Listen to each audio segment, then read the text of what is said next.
ئەتوانین بڵێن بەداخەوە یەکێک لەو خاڵانەی کە هەمیشە دەڵێن ژینگە دەبواە دوژمنایەتی لە ژینگەدا نەبێ، چونکە خۆتان دەزانن ئەو ساتە وەختەی کە عێراق پەلاماری کوێتیدا لە ئەنجامی تەقانەوەی ئەو هەموو بیرە نەوتانەی کە لە کوێتدا هەبوو دوجار نەتەوە یەکگرتوەکان ناچار بوو ڕۆژێک دیاری بکە، ڕۆژێک دیاری بکە بە ناوی 6/11 هەموو ساڵێک لە ساڵی 2020 لە ساڵی 2001ەوە لە ساڵی 2001ەوە لەسەر داوای کوێت ڕۆژێک دیاری کرا کە ئەو ڕۆژە پێی دەوترێ ڕۆژی 6 نۆڤەمبەری هەموو ساڵێک کە تایدا ناونیشان و تایتەڵەکەی ئاوهایە ڕۆژی جیهانی بۆ قەدەغەکردن و ڕێگرتن لە بەکارهێنانی ژینگە لە شەڕەکاندا.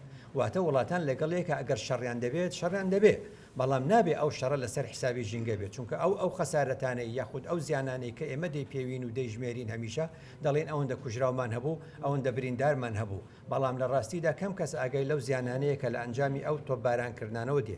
بۆیە ئەتوانین بڵێن لە ماوەی 10 ساڵی ڕابردوودا ئێمە ئەگەر ملیۆنێک دۆنم دارستان و ڕووبەری کشتتوکاڵیمان لە دەستدا بێ، ئێستش دەتوانین بڵێن تۆپبارانەکانی تورکیا بۆ سەر ئەو ناوچانە نزیکەی هەمان ڕووبەری لە دەستدا بێ لەلای ئێمە. راپۆرتی داتا و ئامارەکانی دەستەی پاراستن و چاکردنی ژینگە بۆ ساڵی 2021 یەکەم ڕێزامەندیدان بۆ پرۆژەکانی وەبەرهێنان، پیشەسازی، خزمەتگوزاری، نیشتە جێبوون، بازرگانی، کشتتوکاڵی، تەندروستی و هیتر بەم شێوەی خوارەوە بوون. یەکەم هەولێر 1145 پرۆژە بوو، سلێمانی 981 پرۆژە، دهۆک 290 پرۆژە، گەرمیان 313 پرۆژە، راپەرین 876 بوو. دووەم پێنەدانی ڕێزامەندی بۆ پرۆژەکان کە لەگەڵ یاسا و ڕێنمایەکانی تایبەت بە ژینگە ناگونجێن بەم جۆرەی خوارەوە بوون.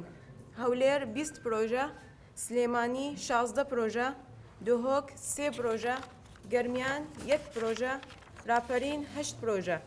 کۆی گشتی پرۆژەکان 48 پرۆژە بووە. سێم کەیسی یاساییەکان، هەولێر کەیسەکانی دادگا 48 کەیس، ئاگادارکردنەوە 20 کەیس، سزە و پێبژاردن 36 کەیس، ژمارەی بەڵێننامە 478 کەیس. سلێمانی کەیسی دادگا 356 کەیس، سزە و پێبژاردن 151 کەیس، ژمارەی بەڵێننامە 1059 کەیس، ئاگادارکردنەوە 197 کەیس. دهۆک کەیسی دادگا و ژمارەی سکاڵا 0 بووە، ژمارەی بەڵێننامە 647 کەیس، ژمارەی سزادان و پێبژاردن 73 کەیس. گەرمیان ژمارەی کەیسەکانی دادگای 8 کەیس بووە. راپەرین ژمارەی کەیسەکانی دادگا 2 کەیس، ژمارەی بەڵێننامەی 133 کەیس. چوارەم چاودێری و بەدواداچوونی لیژنەکان بۆ ئەو پرۆژانەی ڕێزامەندی ژینگەیان وەرگرتووە بە مەبەستی جێبەجێکردنی مەرج و ڕێنمایە ژینگەیەکان. هەولێر 1249 پرۆژە پشکنین و بەدواداچوونی بۆ کراوە، سلێمانی 1965 پرۆژە، دهۆک 1741 پرۆژە، گەرمیان 106 پرۆژە، راپەرین 188 پرۆژە. کۆی ئەو پرۆژانەی لەم ماوەیەدا پشکنین و بەدواداچوونیان بۆ کراوە 5249 پرۆژە بووە. پێنجەم پشکنین لە تاقیگەکانی دەستەکەمان بەم جۆرە بووە. تاقیگەی ژینگەی هەولێر ژمارەی نمونە 705، ژمارەی پشکنین 8227. تاقیگەی ژینگەی سلێمانی ژمارەی نمونە 819، ژمارەی پشکنین 5982. تاقیگەی ژینگەی دهۆک ژمارەی نمونە 4018، ژمارەی پشکنین 11922. کۆی گشتی ژمارەی نمونەکان 5542 نمونە، کۆی گشتی جۆرەکانی پشکنین 26131 پشکنین. شەشەم هەڵمەتی هۆشیاری و پێدانی ڕێنمایی ژینگەیی بە چین و توێژەکانی کۆمەلگا بە مەبەستی پاراستنی ژینگەی کوردستان بەم جۆرە بووە.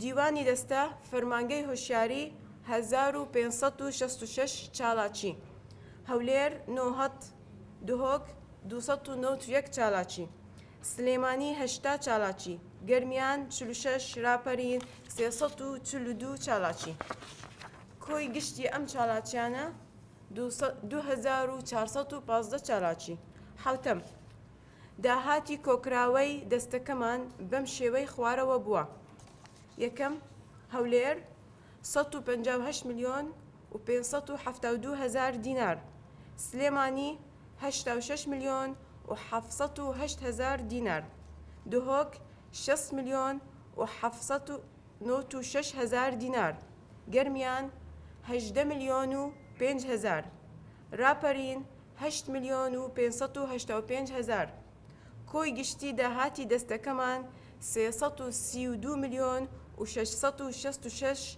هزار دینار هەشتم لە بری سەوزکردن بۆ ئەو پرۆژانەی پێش یاسای ژمارەی 8 ساڵی 2008 ژینگە دامەزراون یان بە هەر هۆکارێک ڕەزامەندی ژینگەیان وەرنەگرتووە و لە ئێستادا شوێنی سەوزکردنیان نییە لە پرۆژەکەدا یەکسانە بە 636,624 مەتر دووجار کە دەکاتە نزیکەی 255 دۆنەم زۆر سپاس بۆ ئامادەبوونتان پرسیار دەستی پێ فەرموو لە ساڵی ڕابردوودا حاڵەتی هەبوو ئەوەی بەرازەکە لێژێکەوە پێ دێناوە لە جارەکەی